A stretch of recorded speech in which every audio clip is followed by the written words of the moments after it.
염증 해방 제3장 염증과 자율신경 72조 면역과 염증 반응을 관장하는 사령탑 뇌. 신체 면역 염증 반응의 최전선에 장이 있다면 사령탑 역할을 하는 것은 뇌입니다. 염증은 면역 반응으로 일어나는 현상인데 이 면역 반응을 조절하는 것이 뇌신경이기 때문입니다.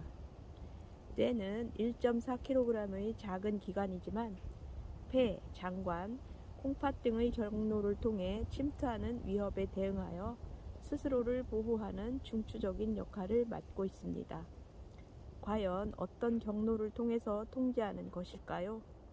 가장 많은 연구가 이루어진 기전 중 하나는 뇌의 시상하부, 뇌하수체, 그리고 부신이 서로 피드백을 주고받으면서 상호작용을 한다는 것입니다. 이 시상하부, 뇌하수체, 부신을 가리켜 HPA 축이라고 부릅니다. 부신은 좌우 콩팥 위에 자리한 내분비 기관으로 스트레스에 반응해 다양한 호르몬을 분비하는 기관입니다.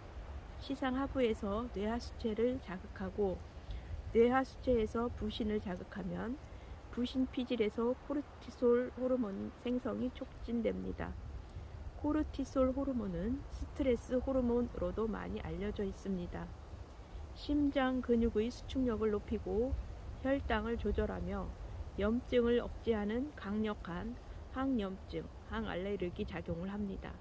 염증이 심할 때 병원에서 처방받는 스테로이드 약이나 주사제는 이러한 코르티솔 호르몬의 기능을 모방하여 합성한 약제입니다. HPA 축이 스트레스나 자극을 받으면 코르티솔 호르몬을 분비해 위협 상황에 대처하도록 합니다. 그런데 상황이 종료되지 않고 HPA 축이 지속적으로 민감한 상태에 있으면 점차 면역세포가 감소하여 만성 염증에 시달릴 가능성이 높아집니다. 반대로 HPA 축이 둔감하게 반응해도 코르티솔 호르몬이 제대로 생성되지 못해 이 역시 만성 염증으로 빠질 수 있습니다. 지금까지의 내용은 사실 눈으로 한번 쓱 살펴보면 되는 부분입니다. 어려운 용어나 설명은 넘어가셔도 됩니다. 여러분께서는 뇌신경이 건강하지 않으면 면역 염증 반응을 지휘하는 사령탑이 무너진다는 사실만 기억하시면 됩니다. 지나친 스트레스가 건강에 나쁘다는 말에 경각심을 가지셔야 합니다. 스트레스는 뇌 건강과 직접적인 관계가 있고 뒤이어 만성 염증을 일으키는 주된 원인이 됩니다. 즉 마음의 병이 몸의 병으로 이어지는 것이지요. 반대로 몸에 염증이 있을 경우에는 염증이 뇌척수액을 타고 뇌로 이동해 뇌신경에 염증을 일으키기도 합니다. 알츠하이머 병이나 파킨슨병 같은 뇌신경의 퇴행성 질환들도 염증성 질환으로 인식됩니다.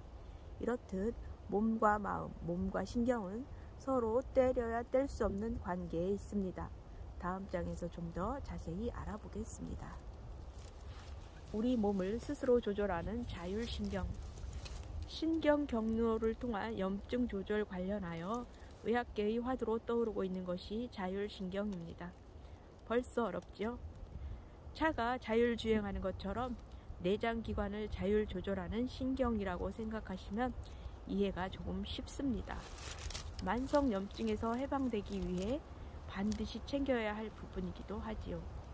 자율신경을 알기 위해 먼저 안쪽 손목에 손가락을 대고 맥이 뛰는 것을 느껴보세요. 맥박은 심박동을 반영합니다. 그 다음 이마에 손바닥을 얹어봅니다.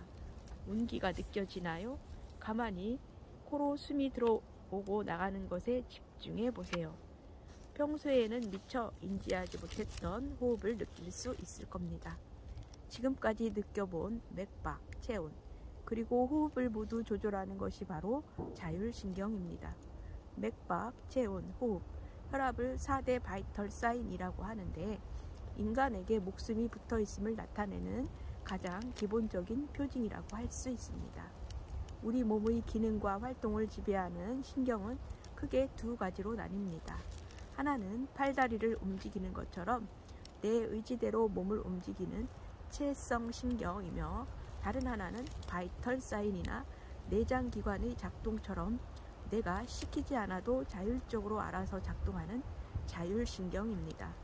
자율신경은 인간이 자는 동안이나 특별히 주의를 기울이고 있지 않은 순간에도 자율적으로 심박동을 조절하고 호흡을 조절하고 체온을 조절하고 혈압을 조절합니다. 만약 인간에게 자율신경이 없었다면 매 초, 매 순간마다 이것들을 조절하느라 다른 어떤 일도 할 수 못할 거예요. 자율신경, 심지어 식물인간 상태에서도 심장을 계속 뛰게 하는 등 살아있는 동안 혼신의 힘을 다합니다. 자율신경은 흉성과 골수에 해당하는 1차 면역기관과 림프절, 비장, 조직 등을 포함하는 2차 면역기관 모두에 분포되어 있습니다. 염증세포에 의한 자극이 뇌신경으로부터 전달되면 자율신경이 협응하여 염증을 억제하는 항염증 작용을 시작합니다. 최근 면역균형이 무너진 염증성 장질환이 있는 환자들과 정상군을 비교한 10개의 연구를 메타 분석하여 자율신경과의 연관성을 살펴본 결과 발표되었는데, 염증성 장질환이 있는 그룹에서 자율신경의 불균형이 현저히 높게 나타났습니다. 자율신경은 면역 염증 반응의 최전선인 장과 사령탑인 뇌를 연결하는 연결망 역할을 합니다. 만성 염증에서 탈출하기 위한 또 다른 해답이 바로 여기에 있습니다. 자율신경에도 음양이 있습니다. 한의학에서는 우리 몸과 마음이 균형을 이룰 때를 가장 건강하고 아름다운 상태로 봅니다. 우리 몸은 각 부위 요소마다 음양이 협응하여 서로 적절한 균형을 이루고 있습니다. 음양은 자율신경에도 존재합니다. 양의 속성을 띠는 교감신경과 음의 속성을 띠는 부교감신경이 그것이지요. 자율신경을 움직이는 자동차에 비유하면 교감신경은 차를 달리게 하는 엑셀레이터, 부교감신경은 차를 멈추게 하는 브레이크의 역할을 한다고 말할 수 있습니다. 엑셀과 브레이크가 서로 협력하고 작동해야 안전하게 목적지까지 갈 수 있을 뿐 아니라 도로 상황에 맞게 속도와 방향을 조절할 수 있습니다. 교감신경은 척수에서부터 시작해 눈, 침샘, 심장, 기관지, 위장, 간, 부신, 방광 같은 배 안의 내장 기관으로 분지를 뻗어 모든 기관의 작동을 지배하는데, 노르에피네프린과 에피네프린이라는 신경 전달 물질로 각 기관에 신호를 전달합니다. 교감신경이 흥분하면 어떤 증상들이 나타날까요? 심장이 빨리 뛰고 혈압이 올라가고, 더 많은 산소를 흡입하기 위해 기관지가 확장되고, 더 많은 것을 보기 위해 동공이 확장되고, 근육에 더 많은 혈액을 보내기 위해 말초혈관도 확장됩니다. 반면 브레이크 역할을 하는 부교감신경은 주로 에너지를 보존하기 위해 작용합니다. 부교감신경은 3, 7, 8, 10번 뇌신경의 신경세포와 엉치 부분이 척수에서부터 나온 신경으로 구성하여 있으며, 아세틸콜린이라는 신경 전달 물질로 신호를 전달하는데요. 부교감신경이 흥분하면 심장이 천천히 뛰고 호흡이 완만해지고 눈물샘과 침샘 분비가 활발해지고 소화액 분비가 왕성해지면서 식욕이 돋고 성욕이 증가합니다. 부교감신경은 교감신경과 같은 장기에 분포하며 기량작용을 하는데, 예를 들어 교감신경이 심장 박동을 촉진하면 부교감신경은 심장 박동을 억제하는 것입니다. 단, 땀샘, 관상동맥, 콩팥 같은 일부 기관은 교감신경의 지배에 의해서만 주로 작동합니다. 교감신경은 하루 중 양의 구간에 해당하는 아침부터 오후 시간대까지 활성화됩니다. 해가 지는 음의 구간에 들어서면 반대로 부교감신경이 활성화되죠. 이렇듯 교감신경과 부교감신경은 세력이 변화하면서 서로를 견제하고 또 협응합니다. 상황에 따라 시시각각 섬세하게 반응하면서 우리 몸을 위험으로부터 보호하고 염증을 조절하는 작용을 합니다. 교감신경이 지나치게 항진되거나 부교감신경이 저하되어 있으면 면역 기능이 떨어져서 염증이 빈번하게 생길 수 있습니다. 반대로 교감신경이 피로에 저하증이 있다면 염증을 억제하지 못해서 과잉 염증이 나타납니다. 자율신경과 면역 염증 반응은 뗄려야 뗄 수 없는 관계입니다. 오늘은 81쪽까지 읽었습니다.